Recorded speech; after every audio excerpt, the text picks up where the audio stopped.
Evening my dear students.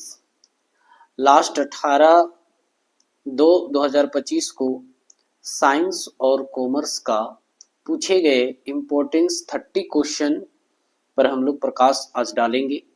तो चलिए बच्चों, हम लोग देखेंगे कि कितना जो है क्वेश्चन डिफिकल्ट था या आसान था। ठीक है बच्चों, हम लोग जो है यहाँ पर मल्टीपल चॉइस टाइप क्वेश्चन, यहाँ देखिए बोल रहा है कि 1 से लेकर 30 मल्टीपल चॉइस टाइप क्वेश्चन पर हम लोग आज प्रकाश डालेंगे। तो चलिए शुरू करते हैं। Number 1 question. क्वेश्चन नंबर 1 में है कि जब अर्थव्यवस्था में एक वस्तु के उत्पादन के अवसर लागत यानी अपॉर्चुनिटी कॉस्ट स्थिर हो तो उत्पादन संभावना वक्र यानी प्रोडक्शन पॉसिबिलिटी कर्व का आकार क्या होगा। तो देखिए बच्चों, प्रोडक्शन पॉसिबिलिटी कर्व इस आकार का होता है जिसको कॉनकेव कहा जाता है। उसका मतलब है आपके बीच जो ऑप्शन है, एक सरल रेखा, मूल बिंदु की ओर अवतल, मूल बिंदु की ओर उत्तल या उल्टे एस आकार का होता है। तो आपका जो सही ऑप्शन होगा वो मूल बिंदु की ओर अवतल होता है, कॉनकेव होता है। ठीक है, ओरिजिन पॉइंट की ओर क्या होता है, वो कॉनकेव होता है। तो आपका ऑप्शन सही हो जाएगा बी। चलिए क्वेश्चन नंबर हम लोग 2 में आते हैं। क्वेश्चन नंबर 2 में बोलता है कि निम्नलिखित में किस कथन का संबंध सकारात्मक अर्थशास्त्र से है। आपके बीच ऑप्शन है, सरकार को बेरोजगारों को बेरोजगारी भत्ता देना चाहिए, किसी वस्तु की कीमत बढ़ने से उसकी मांग की मात्रा बढ़ जाती है, मुद्रास्फीति को रोकने के लिए बैंक दर में वृद्धि करनी चाहिए, या इनमें से सभी। तो आपका जो है आंसर हो जाएगा बी। क्या होगा आपका ऑप्शन जो होगा वो होगा बी, किसी वस्तु की कीमत बढ़ने से उसकी मांग की मात्रा बढ़ जाती है। यहाँ पर देख सकते हैं कि प्रोफेसर जे बी से सीनियर और प्रोफेसर जो है रॉबिन्स जो है डिफिनेशन दिया है पॉजिटिव इकोनॉमिक्स को लेकर। पूरा एक वास्तविक विज्ञान वह विज्ञान है जो समस्याओं को वे वैसी जैसी है के रूप में अध्ययन करता है। वास्तविक विज्ञान में केवल कारण एवं परिणाम के संबंध का विश्लेषण किया जाता है। यहाँ देखिए किस किस चीज का पॉजिटिव इकोनॉमिक्स जो है अध्ययन करता है, कारण और परिणाम का। इसमें देख सकते हैं कि आर्थिक पहलुओं में क्या है का विश्लेषण अर्थशास्त्र में किया जाता है, यानी पॉजिटिव इकोनॉमिक्स में किया जाता है। और क्या होना चाहिए जैसे नीतिगत पहलुओं को पॉजिटिव इकोनॉमिक्स में नहीं जोड़ा जाता है। तो जहां चाहिए वाला शब्द होगा वो पॉजिटिव इकोनॉमिक्स के अंतर्गत नहीं आएगा। बच्चों यहाँ ऑप्शन ए में भी चाहिए, ऑप्शन सी में भी चाहिए, तो ये कदापि जो है पॉजिटिव इकोनॉमिक्स एक्सेप्ट नहीं करता है। ये सिर्फ कारण और परिणाम को बताता है। चाहिए वाला शब्द जो है पॉजिटिव इकोनॉमिक्स या सकारात्मक अर्थशास्त्र के अंतर्गत नहीं होता है। इस वजह से आपका जो आंसर होगा ऑप्शन बी होगा। क्वेश्चन नंबर 3 में है कि किस प्रकार की अर्थव्यवस्था में आर्थिक क्रियाकलापों का आयोजन यानी ऑर्गेनाइज निजी व्यक्तियों या संस्था द्वारा होता है। आपके बीच ऑप्शन है पूंजीवाद, पूंजीवादी अर्थव्यवस्था, मिश्रित अर्थव्यवस्था, केंद्रीयकृत योजनाबद्ध अर्थव्यवस्था या बाजार अर्थव्यवस्था। तो आपका जो सही आंसर होगा पूंजीवादी अर्थव्यवस्था। दुनिया में 3 तरह का अर्थव्यवस्था पाया जाता है। पहला है पूंजीवादी, दूसरा समाजवादी और तीसरा जो है मिश्रित अर्थव्यवस्था है। ठीक है ना। तो आपको ये जानना है कि पूंजीवादी अर्थव्यवस्था क्या है। पूंजीवादी अर्थव्यवस्था वह अर्थव्यवस्था है जिसमें उत्पादन के सभी साधनों पर निजी व्यक्तियों का स्वामित्व होता है। ठीक है ना। निजी व्यक्ति द्वारा जो है आर्थिक क्रियाकलाप को संचालित किया जाता है। तो इसके नाते जो है आपका ऑप्शन ए हो जाएगा। अच्छा, मिश्रित अर्थव्यवस्था ऐसे अर्थव्यवस्था को कहा जाता है जिसमें उत्पादन के साधनों पर प्राइवेट और गवर्नमेंट दोनों जो है मिलकर चलाता है या संचालित करता है, तो उसको मिश्रित अर्थव्यवस्था कहा जाता है। ठीक है, तो आपका आंसर क्या हो जाएगा ए। क्वेश्चन नंबर 4 में कहता है कि निम्नलिखित में से किस वक्र का ढाल ऋणात्मक होता है। तो आप यहाँ देख सकते हैं कि आपके बीच ऑप्शन जो है पूर्ति वक्र, और पूर्ति वक्र का जो कर्व होता है वो पॉजिटिव स्लोप होता है। बजट रेखा है जो इस तरह का है। फिर जो है कुल उपयोगिता वक्र इस तरह का है होता है। कुल लागत वक्र भी इस प्रकार का होता है। तो यहाँ बोल रहा है कि ऋणात्मक, ऋणात्मक कब होता है? जब ऊपर बाएं से नीचे दाईं की ओर झुका हुआ होता है तो ऋणात्मक ढाल होता है। तो इस तरह जो है आपका जो ऑप्शन होगा वो होगा बी। बजट रेखा का जो ढाल होता है वो ऋणात्मक होता है। ठीक है, चलिए क्वेश्चन नंबर हम लोग जो है क्वेश्चन नंबर 5 में निम्नलिखित में से किस वस्तु की मांग लोचदार हो सकती है? आपके बीच ऑप्शन है साबुन, कपड़ा, खाद्य पदार्थ, लग्जरी कार। तो आपका आंसर हो जाएगा लग्जरी कार। ठीक है ना, जब कीमत थोड़ा सा परिवर्तन होता है और मांग की मात्रा जो है ज्यादा हो जाता है तो इसे जो है लोचदार कहा जाता है, और ये आपका जो आंसर होगा वो लग्जरी कार होगा। ठीक है, क्वेश्चन नंबर 6 में किसी वस्तु की कीमत में वृद्धि होने पर उस वस्तु की मांग में डॉट डॉट डॉट होता है। तो आप मार्शल का लॉ ऑफ डिमांड पढ़े होंगे। Lower price is the higher demand and higher price is the lower demand. तो यहाँ बोल रहा है कीमत में वृद्धि होने पर, जब कीमत में वृद्धि होगा तो मांग में क्या हो जाएगा? कमी हो जाएगा। तो आपका ऑप्शन हो जाएगा सी। ठीक है, और मांग वक्र का जो ढलान होता है वो नेगेटिव स्लोप होता है ना। डिमांड कर्व का जो स्लोप होता है वो कैसा होता है? तो नेगेटिव स्लोप होता है। क्वेश्चन नंबर 7 में है कि जिस वस्तु का प्रयोग अनेक उद्देश्यों के लिए होता है उस वस्तु की मांग की लोच किस प्रकार का होता है? तो आपका ऑप्शन हो जाएगा सी, लोचदार होगा। क्या होगा? लोचदार। ठीक है, क्वेश्चन नंबर 8 में देखिए बोल रहा है कि समोत्पाद रेखा की ढाल होती है। आपके बीच ऑप्शन है धनात्मक, शून्य, अनंत और ऋणात्मक। तो समोत्पाद का जो ढाल होता है बच्चों वो होता है ऋणात्मक। आप देख सकते हैं कि ऊपर बाएं से नीचे जो है दाईं की ओर झुका हुआ होता है तो इसको नेगेटिव स्लोप कहा जाता है। और ये जो है कॉन्वेक्स है। क्या है? कॉन्वेक्स। ठीक है, उत्तल है। मूल बिंदु की ओर जो है, या हाँ मूल बिंदु की ओर जो है ये क्या है? उत्तल है। और अभी यही क्वेश्चन जो पूछा था आपको प्रोडक्शन पॉसिबिलिटी कर्व वाला, है ना, तो ये जो है अवतल है यानी कॉनकेव है। ठीक है, क्वेश्चन नंबर 9 में निम्नलिखित में से परिवर्ती लागत का एक उदाहरण कौन सा नहीं है? तो आपके बीच ऑप्शन है कच्चे माल की लागत, मकान का किराया, प्रति इकाई बिजली बिल या कमीशन।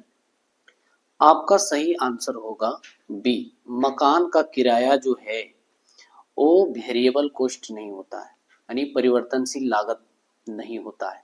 ये क्या होता है? फिक्स्ड कॉस्ट होता है ना।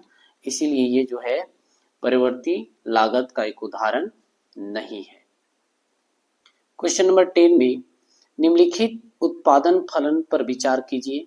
देखिए यहाँ पर साधन दिया हुआ है, इकाई दिया हुआ है, उत्पादन, फिर साधन, इकाई, उत्पादन। तो देखिए यहाँ श्रम जो है 4 इकाई लगाया जा रहा है और पूंजी का 7 इकाई लगाया जा रहा है तो उत्पादन कितना हो रहा है? 25 हो रहा है। अब दूसरे पहलू में कहता है कि जब श्रम की इकाई 12 लगाया जाता है, पहले 4 लगाया जा रहा था, 12 लगाया जा रहा है, तो कहीं ना कहीं फैक्टर ऑफ प्रोडक्शन को बढ़ाया जा रहा है। तो जिस अनुपात में फैक्टर ऑफ प्रोडक्शन को बढ़ाया जाता है उस अनुपात में अगर उत्पादन बढ़ता है तो उसको क्या कहा जाता है? इस संबंध में जो है प्रश्न है, इस पर विचार करने को कह रहा है। बड़ा इस फलन द्वारा किस प्रकार का पैमाने का प्रतिफल प्राप्त हो रहा है? ठीक है, आपके बीच ऑप्शन है पैमाने का स्थिर प्रतिफल, पैमाने का ह्रासमान प्रतिफल, पैमाने का वर्धमान प्रतिफल यानी बढ़ता हुआ प्रतिफल, या इनमें से कोई नहीं।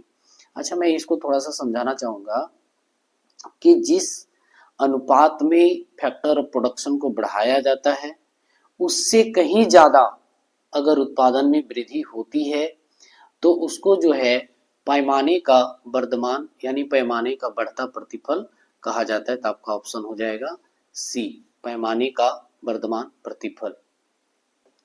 क्वेश्चन नंबर 11 में देखते हैं कि परिवर्ती साधन का औसत उत्पाद और सीमांत उत्पाद बराबर होता है जब आपके बीच ऑप्शन है औसत उत्पाद अधिकतम होता है, औसत उत्पाद बढ़ता है, सीमांत उत्पाद अधिकतम होता है, सीमांत उत्पाद शून्य होता है।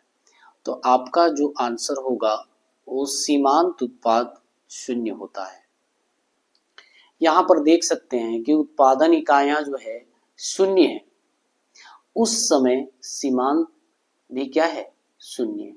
ठीक है। क्वेश्चन नंबर 12 में देखते हैं कि पूर्ण प्रतिस्पर्धा बाजार में एक फर्म के संतुलन की शर्त क्या है। यानी पूर्ण प्रतियोगिता भी इसको आप कह सकते हैं। परफेक्ट कंपटीशन मार्केट में फर्म के संतुलन के दो शर्त है। पहला तो शर्त क्या है कि एमआर जो है एमसी के बराबर होगा, यानी मार्जिनल रेवेन्यू जो है मार्जिनल कॉस्ट के बराबर होगा। दूसरा शर्त है कि मार्जिनल कॉस्ट मार्जिनल रेवेन्यू को नीचे से काटेगा। ठीक है। तो यहाँ पर देख सकते हैं आप इस ग्राफ में कि ये जो है पूर्ण प्रतियोगिता बाजार के लिए जो है पूर्णतः लोचदार मांग का जो कर्व बनाया गया है, ये ए आर है और ये एम आर है। ए आर क्या होता है, प्रति इकाई वस्तु को बेचने से प्राप्त आय होता है, और एम आर जो होता है एक अतिरिक्त इकाई को बेचने से प्राप्त आय को मार्जिनल रेवेन्यू कहा जाता है। अब यहाँ पर देख सकते हैं कि मार्जिनल कॉस्ट जो है ऐसे यू आकार का है। तो इसका दो शर्त है, पूर्ण प्रतियोगिता बाजार का या फर्म का संतुलन की दो शर्त है। पहले तो एम आर और एम सी क्या होना चाहिए, इक्वल होना चाहिए, और एम सी रेखा जो है एम आर रेखा को नीचे से काटेगा। तो आपके बीच ऑप्शन देख लीजिए ना, क्या क्या है, ए आर और ए सी बराबर होना चाहिए, ए आर एम आर बराबर होना चाहिए। यहाँ तो ए आर एम आर बराबर है, ठीक है, लेकिन यहाँ पर इस संतुलन में नहीं है। एम आर और ए सी बराबर होना चाहिए या एम आर और एम सी बराबर होना चाहिए। तो आपका ऑप्शन सही हो जाएगा डी, है ना। पूर्ण प्रतियोगिता बाजार में फर्म जो है संतुलन की अवस्था में कब होता है, जब एमसी रेखा एमआर रेखा को नीचे से काटेगा और एमआर और एमसी आपस में बराबर होगा। तो आपका सही ऑप्शन हो जाएगा डी। ठीक है। चलिए बच्चों, क्वेश्चन नंबर हम लोग 13 में आते हैं। बोल रहा है कि यदि किसी वस्तु की कीमत में 5% की वृद्धि करने से उसकी पूर्ति की मात्रा जो है 8% की वृद्धि होती है, तो पूर्ति की कीमत लोच का मान क्या होगा। अच्छा, पूर्ति का जो लॉ है यानी नियम है, पूर्ति का नियम है, बोल रहा है कि lower price lower supply, higher price higher supply.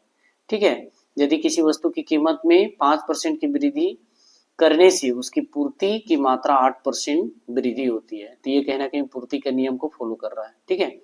अब पूर्ति की लोच का जो फॉर्मूला होता है, पूर्ति की कीमत लोच बराबर होता है पूर्ति की मात्रा में प्रतिशत परिवर्तन बटा कीमत में प्रतिशत परिवर्तन। अब पूर्ति की मात्रा में जो प्रतिशत परिवर्तन कितना हो रहा है, 8%, तो 8% लिख दिए। उसके बाद जो है वस्तु की कीमत में 5%, तो यहाँ 5%, अब इसको कैंसिल करिए तो 1.6 आ रहा है। तो आपके बीच ऑप्शन कौन सही है, बी। ठीक है। क्वेश्चन नंबर 14 में देखिए, किसी वस्तु की पूर्ति बढ़ने से, यानी किसी वस्तु की पूर्ति जो है बाजार में अगर बढ़ जाती है तो वस्तु की कीमत में क्या होती है। पहला ऑप्शन है कमी होती है, वृद्धि होती है, कोई परिवर्तन नहीं होता है, कमी या वृद्धि हो सकती है। तो आपका जो ऑप्शन होगा बच्चों वो होगा ए। जब मार्केट में वस्तु की पूर्ति बढ़ जाती है तो उसकी कीमत क्या हो जाती है, कम हो जाती है।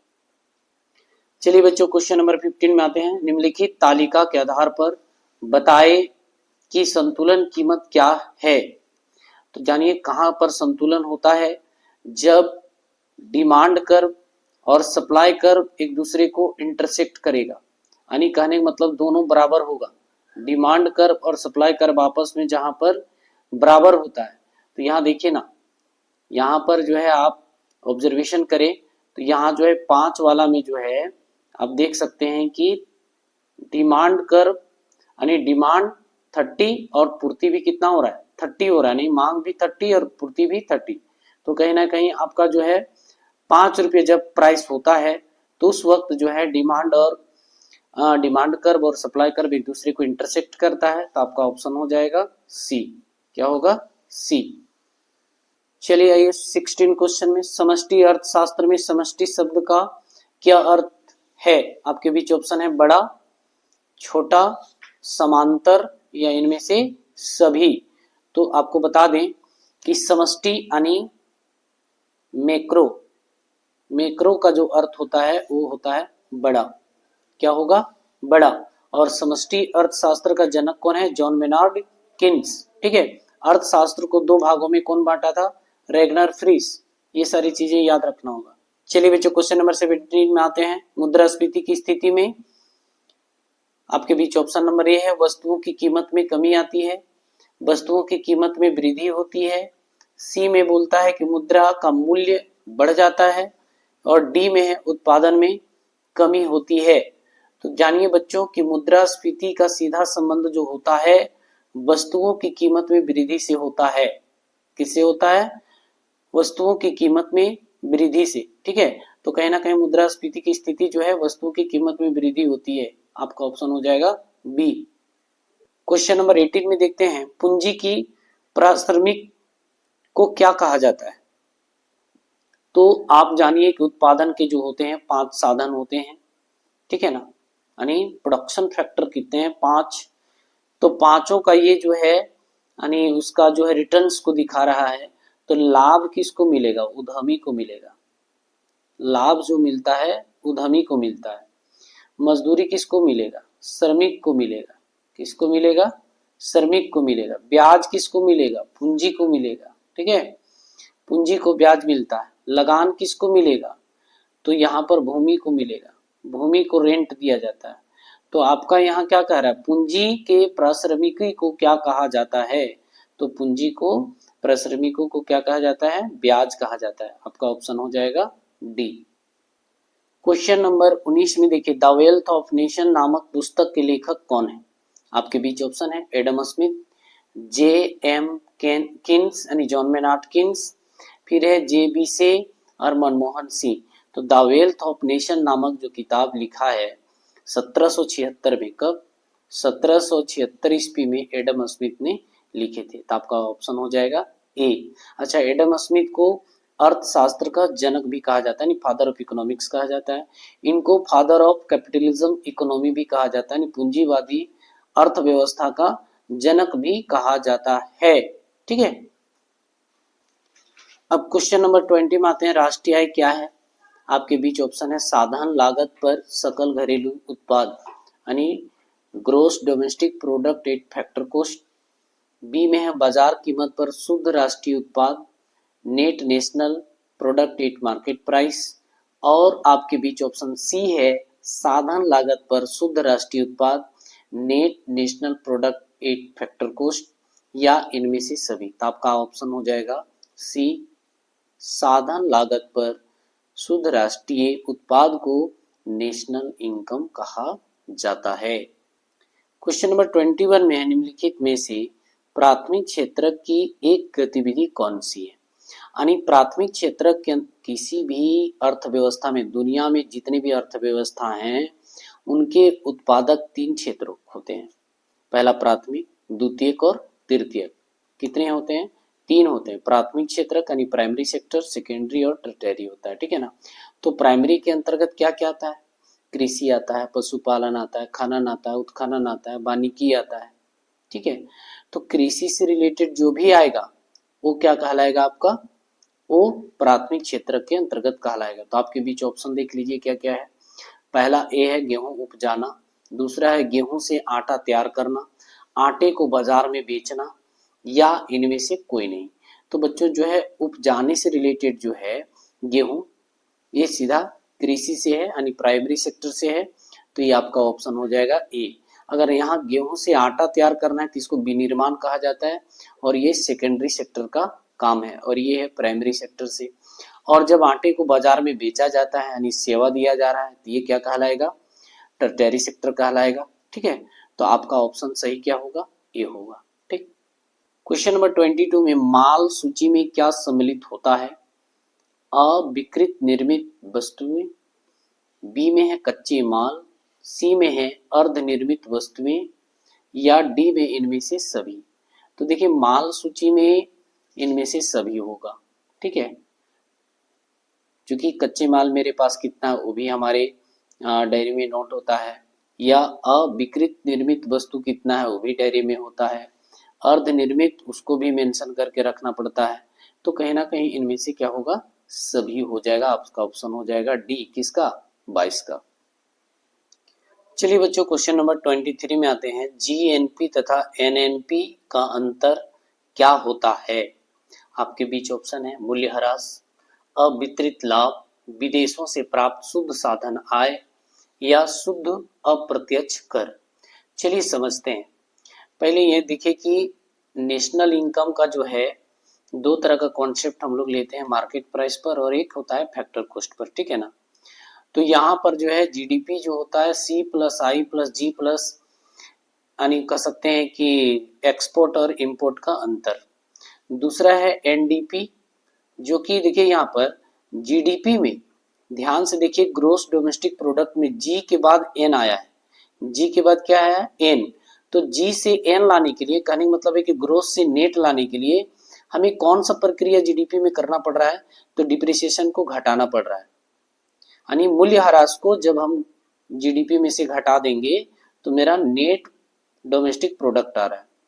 अब एक चीज और ध्यान दीजिएगा कि यहाँ पर जीडीपी है, अब थर्ड वाला में देखिए जीएनपी है, यानी डोमेस्टिक के जगह पर नेशनल लाने के लिए हमें जीडीपी में क्या प्रोसेस करना पड़ रहा है, तो जीडीपी में से क्या करना है, net factor income of abroad, जिसको कहा जाता है विदेशों से प्राप्त शुद्ध साधन आय को क्या करना पड़ रहा है, जीडीपी में ऐड करना पड़ रहा है, तब जीएनपी आ रहा है। आपका क्वेश्चन क्या है, जीएनपी। तो पहले जीएनपी के बारे में आपको पता होना चाहिए ना कि जीडीपी में से क्या कौन सा भाग को जोड़ा गया है, तो विदेशों से प्राप्त शुद्ध साधन आय को जोड़ा गया है। अब यहाँ पर देखिए एनएनपी की बात किया थी, एनएनपी में जीडीपी में सबसे पहले हम डिप्रिसिएशन को माइनस किए तब एन आया, उसके बाद डोमेस्टिक से नेशनल लाने के लिए क्या किए हम, तो net factor income of abroad को ऐड किए। तो दोनों में क्या एक्स्ट्रा नजर आ रहा है, तो ये आपका मूल्यह्रास यानी डिप्रिसिएशन। क्या नजर आ रहा है, डिप्रिसिएशन का मतलब होता है मूल्यह्रास। तो आपका ऑप्शन हो जाएगा ए। क्या अंतर है, तो मूल्यह्रास का अंतर है। दोनों में क्या अंतर है, तो मूल्यह्रास का। इसमें भी जीडीपी एनएफआईए है, इसमें भी जीडीपी एनएफआईए है, तो इसमें एक्स्ट्रा क्या है, डिप्रिसिएशन। तो डिप्रिसिएशन को हम लोग क्या बोलते हैं, मूल्यह्रास कहते हैं। क्वेश्चन नंबर 24 में हम लोग आते हैं, निम्नलिखित में से कौन सा बैंक आम जनता से जमा स्वीकार नहीं करता है? तो आपके बीच ऑप्शन है झारखंड राज्य का ग्रामीण bank, bank of India, state bank of India, reserve bank of India. तो देखिए बच्चों, रिजर्व बैंक ऑफ इंडिया जो है भारत का केंद्रीय बैंक है और ये जो है जनता से जमा जो है रकम स्वीकार नहीं करता है। तो आपका बीच ऑप्शन हो जाएगा डी। क्या होगा, 24 का सही आंसर होगा आपका डी। 25 क्वेश्चन में देखते हैं कि भारत में मुद्रा निर्गमन का कार्य कौन सा बैंक करता है? निर्गमन का अर्थ होता है मुद्रित करना, विमुद्रित करना, उसको छापना। कौन ऐसा बैंक है जो भारत के लिए करेंसी को छापता है? तो आपके बीच ऑप्शन है central bank of India, B में है state bank of India, C में है बैंक ऑफ इंडिया और डी में है रिजर्व बैंक ऑफ इंडिया।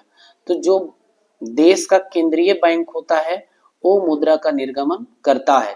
तो भारत का जो केंद्रीय बैंक कौन है, तो रिजर्व बैंक ऑफ इंडिया। अब यहाँ दो क्वेश्चन में रिजर्व बैंक ऑफ इंडिया से रिलेटेड आया है प्रश्न, तो हम लोग कहीं थोड़ा सा आरबीआई के बारे में जो है थोड़ा डिटेल जान लेते हैं। अब यहाँ पर थोड़ा सा देख लीजिए, भारतीय रिजर्व बैंक शॉर्ट में रिजर्व बैंक ऑफ इंडिया यानी आरबीआई कहा जाता है। इसकी स्थापना 1 अप्रैल 1935 को हुआ, हिल्टन यंग कमीशन के सिफारिश पर, है ना। अधिनियम किस अधिनियम के तहत, तो 1934। राष्ट्रीयकरण कब हुआ आरबीआई का, तो 1 जनवरी 1949। प्रारंभिक मुख्यालय कहाँ था, कोलकाता में। और वर्तमान मुख्यालय जो है 1937 से अब तक जो है वो कहाँ है, मुंबई में। कहाँ है, मुंबई में, ठीक है ना। और प्रारंभ में कहाँ पर था, कोलकाता में। तो कोलकाता से जो है मुंबई कब ट्रांसफर किया गया, 1937 में। अच्छा, कार्यालय जो है, जोनल कार्यालय जो है वो 4 है और रीजनल कार्यालय यानी क्षेत्रीय जो है वो 22 है, ठीक है। भारतीय रिजर्व बैंक का प्रतीक चिन्ह क्या है, एक बाघ और एक जो है ताड़ का वृक्ष है। आरबीआई का लेखा वर्ष क्या है, पहले होता था 1 जुलाई से 30 जून के बीच, लेकिन वर्तमान में जो है 1 अप्रैल से 31 मार्च किया गया है। ठीक है। क्वेश्चन नंबर 26 में देखिए, निवेश में परिवर्तन। निवेश में परिवर्तन का मतलब है चेंज इन इन्वेस्टमेंट। ठीक है। और आय में परिवर्तन का मतलब होता है चेंज इन इनकम का अनुपात क्या कहलाता है। कहने का मतलब है कि चेंज इन इनकम और चेंज इन इन्वेस्टमेंट जो है, इसका जो अनुपात है क्या कहलाता है। तो आपके बीच ऑप्शन है उपभोग की सीमांत प्रवृत्ति यानी मार्जिनल प्रोपेंसिटी टू कंज्यूम, या इसको गुणक, या सी में है उपभोग की औसत प्रवृत्ति यानी एवरेज प्रोपेंसिटी टू कंज्यूम, या इनमें से सभी। तो आपका सटीक आंसर जो होगा वो होगा गुणक कहलाता है। क्या कहलाता है? K is equal to change in income by change in investment होता है। ठीक है। और अगर आपको पूछ देगा K इज इक्वल टू, एक और होता है 1/1 माइनस MPC होता है, एक और होता है K is equal to 1/MPS होता है। क्या होता है? MPS। ठीक है। लेकिन यहाँ पर आपको स्पष्ट कर रहा है कि निवेश में परिवर्तन और आय में परिवर्तन, तो कहीं ना कहीं जो है आपका ये बी हो जाएगा। ठीक है। क्वेश्चन नंबर 27 में देखिए, यदि किसी अर्थव्यवस्था में उपभोग की सीमांत प्रवृत्ति यानी मार्जिनल प्रोपेंसिटी टू कंज्यूम 0.6 है तो बचत की सीमांत प्रवृत्ति यानी MPC का मान क्या होगा। आपको मैं एक कॉन्सेप्ट देता हूं कि MPC प्लस MPS जो होता है इज इक्वल टू 1 होता है। ठीक है ना। अब ये कहीं ना कहीं मेरा 0.6 है, प्लस क्या हो जाएगा MPS is equal to 1, so MPS is equal to 1 minus 0.6 हो जाएगा। तो इसको घटाएंगे तो कितना हो जाएगा? 0.4 हो जाएगा। नहीं, MPS इज इक्वल टू कितना आ रहा है? 0.4। तो आपका यहाँ जो ऑप्शन है 0.6 है, 0.4 है, 2.5 है, 1.7 है, तो आपका ऑप्शन हो जाएगा बी। क्या हो जाएगा? बी। तो कहीं ना कहीं ये कॉन्सेप्ट आपको याद रखना पड़ेगा। क्वेश्चन नंबर 28 में देखते हैं कि निम्नलिखित में से सरकार की पूंजीगत प्राप्ति का एक उदाहरण कौन सा है। देखिए, दो तरह का वो प्राप्ति करता है, एक रेवेन्यू कलेक्ट करता है और एक ऋण कलेक्ट करता है। तो जो रेवेन्यू कलेक्ट करता है जैसे प्रत्यक्ष कर, ठीक है ना, और जुर्माना भी लेता है और शुल्क भी लेता है, लेकिन यहाँ कह क्या रहा है? पूंजीगत। पूंजीगत एक बार प्राप्त किया जाता है। पूंजीगत प्राप्ति जो होता है एक बार ही होता है। तो आप कर्ज किसी से एक बार लीजिएगा, ठीक है ना, कर्ज, उधार, ऋण जो है ना, सब क्या कहलाता है? तो पूंजीगत प्राप्ति कहलाता है। तो आपका ऑप्शन हो जाएगा सी। कितना? किसका? 28 का। ठीक है। क्वेश्चन नंबर 29 में आइए, संतुलित बजट क्या है। आपके बीच ऑप्शन है प्राप्ति ग्रेटर देन व्यय, बी में है व्यय ग्रेटर देन प्राप्ति, फिर प्राप्तियां लेस देन व्यय, डी में है प्राप्तियां बराबर व्यय। देखिए, संतुलन की अवस्था में आप कितना प्राप्त कर रहे हैं और कितना व्यय कर रहे हैं, दोनों अगर आपस में बराबर हो तो संतुलित बजट वो कहलाता है। ठीक है। और ये सिर्फ विकसित राष्ट्रों में पाया जाता है। ठीक है। और हमारे जैसे देशों में व्यय ज्यादा और प्राप्ति कम होता है, इसलिए इसको बोला जाता है घाटे की बजट। क्या कहा जाता है? घाटे की बजट। और घाटे की बजट जो होता है वो विकासशील देशों में पाया जाता है या अर्ध विकसित देशों में पाया जाता है। और विकसित देशों में जो है प्राप्ति और व्यय दोनों आपस में बराबर होता है। ठीक है। तो आपका सही आंसर जो होगा संतुलित वाला, आपका ऑप्शन डी होगा।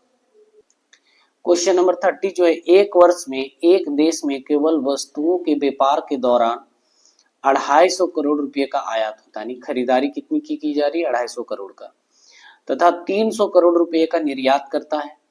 व्यापार संतुलन क्या है? देखिए, व्यापार संतुलन जो होता है आयात और निर्यात के अंतर को कहा जाता है। व्यापार संतुलन किसको कहा जाता है? तो आयात और निर्यात का अंतर। तो आप देखिए ना, 300 और 250 के बीच का अंतर कितना है? 50 का। तो आपका ऑप्शन क्या हो जाएगा? 50 करोड़ का। ठीक है। क्योंकि यहाँ पर निर्यात ज्यादा हो रहा है, यहाँ जो है निर्यात ज्यादा हो रहा है और आयात क्या हो रहा है? कम हो रहा है। तो आयात करने का मतलब है कि मेरे पास से पैसा विदेश जा रहा है तो कम जा रहा है, और निर्यात का मतलब है कि जब हम कोई वस्तु को एक्सपोर्ट करते हैं तो हमारे पास पैसा आता है, यानी आ रहा है, ज्यादा आ रहा है, कम जा रहा है। तो ये आपका ऑप्शन सी हो जाएगा 50 करोड़। ठीक है। माइनस वाला नहीं कर देना, प्लस होगा, क्योंकि निर्यात कर रहे हैं, निर्यात ज्यादा है। आयात की अपेक्षा। यही कारण है कि ये +50 करोड़ रुपया आंसर होगा, आपका ऑप्शन हो जाएगा सी। धन्यवाद बच्चों।